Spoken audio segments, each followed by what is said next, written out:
Welcome to the Fit Dad Nation podcast, forging strong fathers and raising a stronger generation. It's time to get up or shut up with your host, Steve Roy. Hey guys, this is Steve Roy, host of the Fit Dad Nation podcast. Welcome to the show. Thanks for listening. Before I jump into today's show, I want to just briefly share what's going on in the Fit Dad Nation. We have a couple of groups. We do most of our stuff inside of these groups. So, I post a fair amount on the public page, Instagram, the public Facebook page, the Fit Dad Nation. But a lot of what I do is inside our private groups. We have a private, free private group on Facebook called the Fit Dad Base Camp. I'll drop a link. You can apply to that. And that's it's got about 700 dads in there right now. And it's a great place to kind of be held accountable and see what other dads are going through as they work towards living a healthier and fitter life. We also have the Inner Circle. That's our private program. That's where we do most of our challenges, actually all of our challenges. We've got another one coming up here just at the start of December called Die Hard December. It's going to be an awesome month. Kind of modeled after the movie Die Hard. So it's going to be awesome. But anyway, we have a number of dads in there right now working together, doing some really good things, positive things, making changes every day. And that's what it's all about at the end of the day, right? If you're listening to this, you're a dad, most likely, and you're looking to either get fit or stay fit. And that's what we do. I'm 48, and I've committed to my own health, and I've actually just been able to have a pretty good quality of life because of it. And not only that, but it's really helped my relationships with the woman I'm with. It's helped the relationship with my children for sure. I'm much more engaged, energetic, and I'm closer with them now than ever. And I honestly believe a lot of it has to do with my physical health, and that just kind of relates to every other part of my life. Can't overestimate the sheer importance of getting physically fit.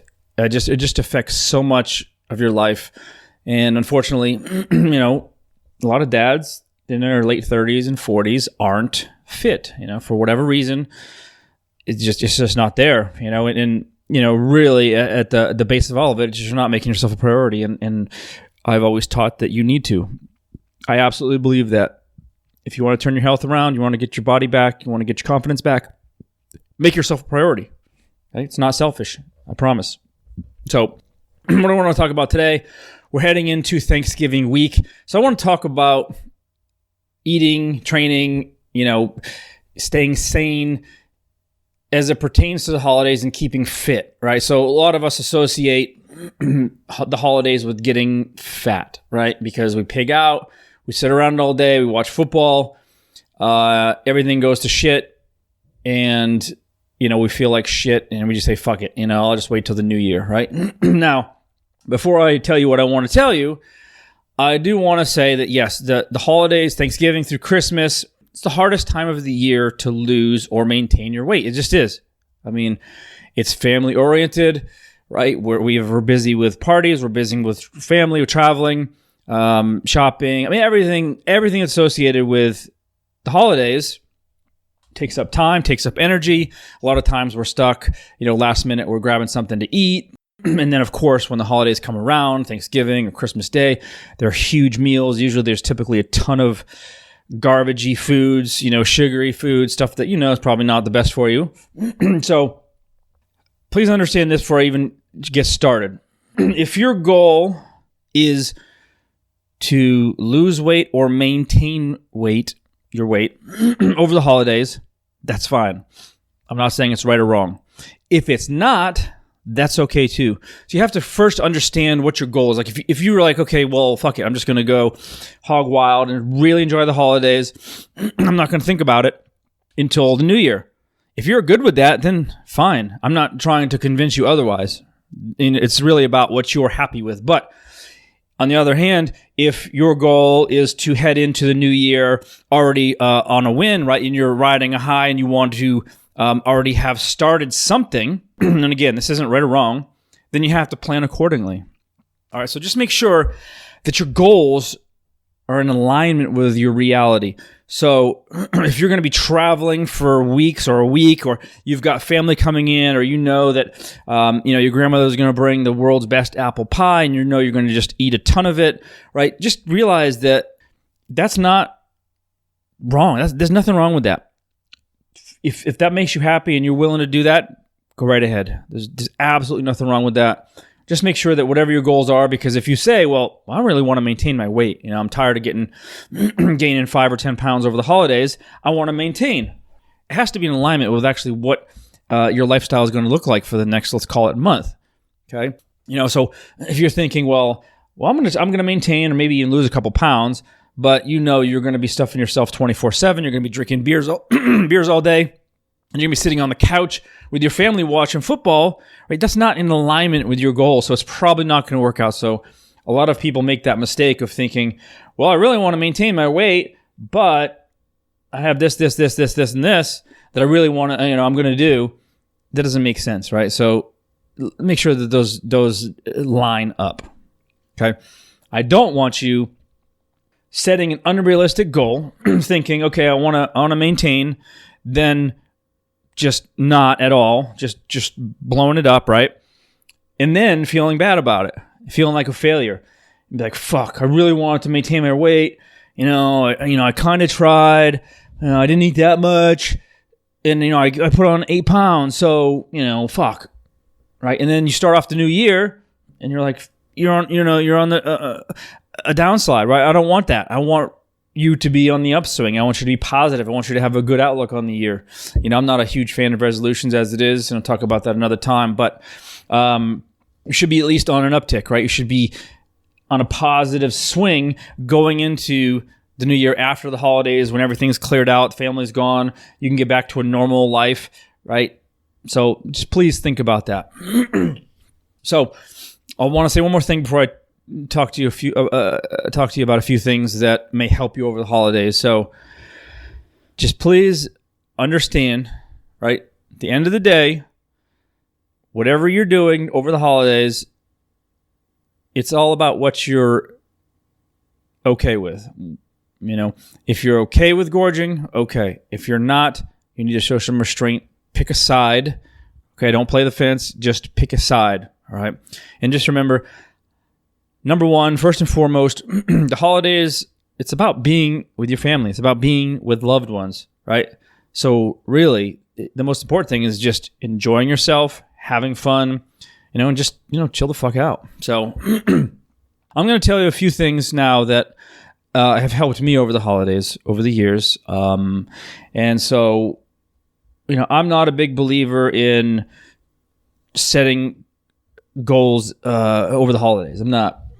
I'm more on the lines of, listen, I take care of myself the vast majority of the time. I follow an 80-20 rule with nutrition or more, which means I eat clean 80% of the time or more. So it's not like an all or nothing thing.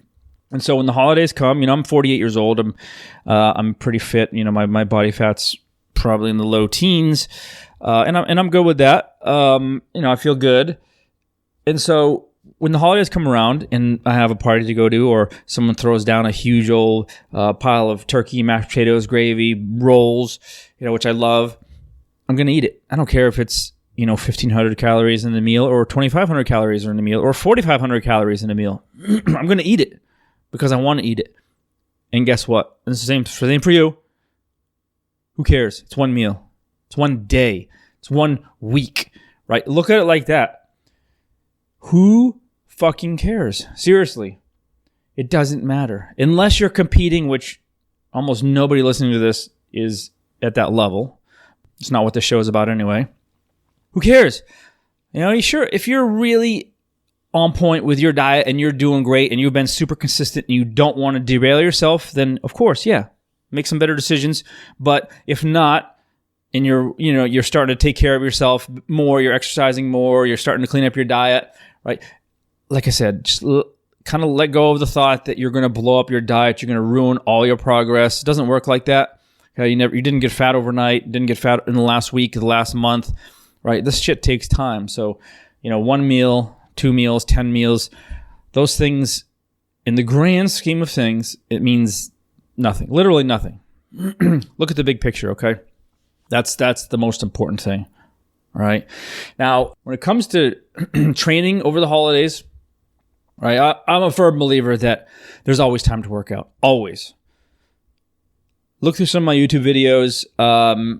There's a plenty in there that will help you get creative with your workouts, outside stuff. Use hills, use parks, use, random equipment, body weight training, anything.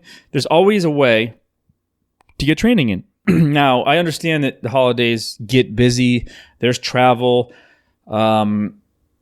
Shit comes up, right? I mean, it just comes up, right? You're going to get busy, stuffing turkeys, cooking something, hanging lights, planning something, taking the kids out, ice skating, whatever it is. So get your training done as soon as possible, as early as possible. When you get up, just put in the work. I mean, it's not complicated, right? Because most of you are probably already making excuses now as to why you don't have time to work out. Now with the holidays, it's 10 times worse. You're definitely not going to find time. So it's just an excuse. You have to just prioritize that and say, what? I'm going to spend 20 minutes this morning, and you don't need more than 20 minutes. It's plenty. Get a good, solid, full body, some kind of interval workout, or a short strength training session, some body weight, some calisthenics. 20 minutes, push yourself, and then that's it, right? You've got your workout in. It's not going to make or break. You're not going to make these fabulous gains over the holidays, but you're going to establish consistency, and, that's extremely important. So, exercise is going to relate to a lot of other things. It's going to help make you feel better, and it's going to prevent you from making some bad decisions, because when you're working out consistently, you're less likely to make a poor decision. I mean, from experience, when I'm sick, and I have been sick for like 2 months, this crazy shit finally has started to go away. But yeah, because my respiratory system was so jacked up, I couldn't work out. And then when I stopped working out, I didn't want to work out. I just got lazy. I'm like, I don't really feel like it today, right? And so that's a mental thing that I had to override. And once I started feeling better, I said, well, I don't really feel like working out. But I just did it anyway. And that's what you have to do. You just have to put that aside and just get to it. All right. So important. A couple other things I want to talk about. Number one, when it comes to nutrition and holiday eating, right, most of the stuff that we see, heavy processed carbs, a lot of baked goods, a lot of white flour products. And yeah, there's some protein, of course. People have prime rib, they have steaks, they have turkey, of course, chicken, whatever. But a lot of pasta salads, a lot of stuff that's not necessarily great for you. It's going to suck your energy. It's going to fill you with a bunch of empty calories. Okay. A couple of things that I want you to think about. Number one, you're always in control, 100% of what you put in your mouth. I don't care how good it looks. I don't care how good it smells. If you are committed to something, like I'm not gonna do this today, you're 100% control. I mean, yes, is it hard? Of course it's hard.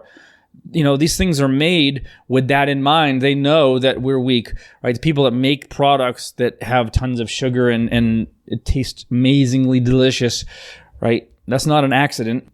A lot of us are weak. You have to be stronger than that weakness, okay? Grab something else in its place quickly. Whether it's I found that carrots and celery work well because it's got a crunch. It will fill, even though there's almost no calories. It'll fill you up a little bit, and then have some water. All right, it's not exciting, but it'll deter you from going down the path like I would of eating 2 or 3 pieces of lemon meringue pie or chocolate cream pie. And I could eat that stuff all day.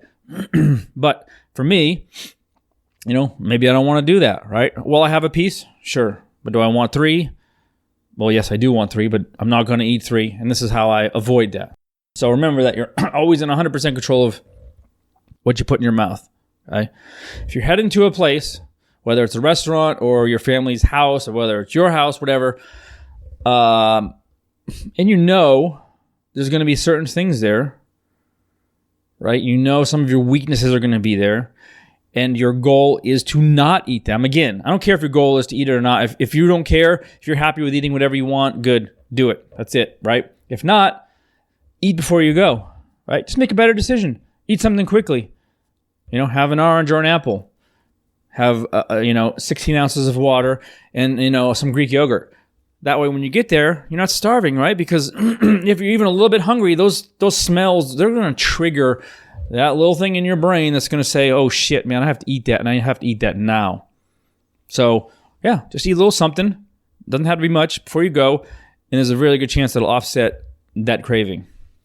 Okay, another big one, right? What happens, especially on Thanksgiving Day, Christmas Day, right? We sit around, we watch football. What do we do when we watch football? We drink beer, right? Nothing wrong with beer. I'm not much of a drinker, but most dads, a lot of dads are. Nothing wrong with that, right? Just remember, they're empty calories. There's nothing in there that's going to help you. So if your goal is to lose fat or maintain, all those extra calories are just working against you. They're not going to help you. But again, if you're good with it, you say, fuck it. I'm just gonna enjoy myself. I'm gonna drink what I want to drink. I'm gonna eat what I want to eat. Go ahead. Just don't feel bad about it. If you feel bad about it, do something else. Okay. So, so when it comes to drinking, right? Just remember, once you have those few beers, what starts to happen, right? You start to get a little bit loose with your decisions, right? You start to get a little more relaxed. You start to have a little more fun. Next thing you know, you've got, a ton of buffalo chicken dip and bread sitting on your plate, right? And now you've just eaten 700 calories when you weren't even hungry, right? And again, if your goals are to lose weight or maintain, not going to help you. So just be mindful of that. It's so easy to overeat when you're drinking. Okay. If you're a cook, I don't really cook for Thanksgiving. I have spent years cooking in a kitchen years ago. But, if you're cooking, just remember, you don't have to cook all the typical stuff. Or if you do, you can certainly cook additional things that are more healthy. Okay. Some people actually may appreciate that you don't have all the green bean casseroles and that weird marshmallow sweet potato shit that I still haven't figured out what that is, but it's nasty and certainly has a ton of calories and other, sugar in there and whatever else. But make some healthier choices, right? When I used to go to my family's house, my family lives in New Hampshire, for Thanksgiving, right? The whole table is covered with, other than, of course, the meats there, it's all carbs, right? Which, again, carbs are not bad. Carbs don't make you fat. Processed carbs certainly aren't, in my opinion, they're not good for you. They're not helping you at all. And that's what most of us, a lot of us eat. The table is just full of that stuff, and that's what you do, and you just gorge yourself on those carbs, right? There weren't a lot of healthy options, especially as a kid. Thinking back, very few, and you just didn't think about it, right? People didn't think about it, 30 years ago, 40 years ago. You just made a bunch of shit and you ate it. So it's a little bit different now. So if you want to cook, make something a little bit healthier, and just understand too that you have to put aside what your family thinks. Like if you want to bring your freaking protein shake to Thanksgiving or Christmas dinner, go ahead. Who cares? Who cares what they think, right? Most people, let's just be honest, right? Most people don't give a shit, right? This country is 60% is fat, right? Who cares what other people think? Oh, wow, what's he doing? Like when I went to this was last year, to a New Year's Eve party at someone's house, and they happened to be CrossFitters, this couple, and their CrossFit friends came over, and they brought their own food, pre-packaged, pre-weighed, and there was a bunch of shit out there, and I was eating whatever, I don't remember what it was, but there was nothing really healthy. But all these other CrossFitter people, they're committed to their bodies, they're committed to a certain diet. I think they were following a paleo diet. And so, yeah, we're all pigging out on, stuffing and other garbage like that, or whatever else they had, and nachos, and they had, their chicken breast and their broccoli and a little, whatever else it was. And people were looking at them weird, but they didn't give a shit, right? It's not, they don't care. And that's what I'm saying for you is if that's your goal, who cares? Who cares if your family thinks you're a nut, right? You're doing this for yourself. If this is your commitment, I've done this plenty of times. I've brought stuff. People are like, what the fuck is that? I'm like, that's my food. Well, we have food here. Yeah, but I don't want that food. That's not what I'm eating right now. Oh. And that's it, right? And that's really it. So just walk away from this conversation knowing that it doesn't really matter which way you choose to go over the holidays. Okay? Would I, as a coach, like you to see you make good, healthy decisions that make you feel good about yourself, that build confidence, that help your health, and that improve your body over the holidays? Yeah, of course. I would love to see that. But the reality is it's not realistic for a lot of people. And I'm not going to ever push that on somebody and say, you need to do this. I'm not going to give you a diet plan. Say, you have to eat this. You have to stick to this or else, right? It just doesn't make any sense over the holidays. It's really about being with family, being with your loved ones, having fun, relaxing, enjoying yourself. And, at the end of the day, being happy with your decisions, Don't beat yourself up. And that's what you don't want. At the end of the day, when you're getting ready for bed and you're like, oh my God, I probably ate 10,000 calories today. It was horrible. I feel like a piece of fat shit. I'm disgusting, right? That's what you don't want. But at the end of the day, if you eat those same 10,000 calories and you're like, man, that was a lot of food, but it was so good. We had such a great day. That's what it's all about. So hopefully this helps you guys over the holidays. And I'm looking forward to kind of, hearing from the community how you guys did over the holidays, what worked, what didn't, and I'll talk to you next week. Thanks for joining us. And remember, if you want more information, check out the Fit Dad Basecamp group on Facebook. And don't forget to stop by fitdadnation.com. Until next time, keep kicking ass and taking the next step. You can do this, Dad.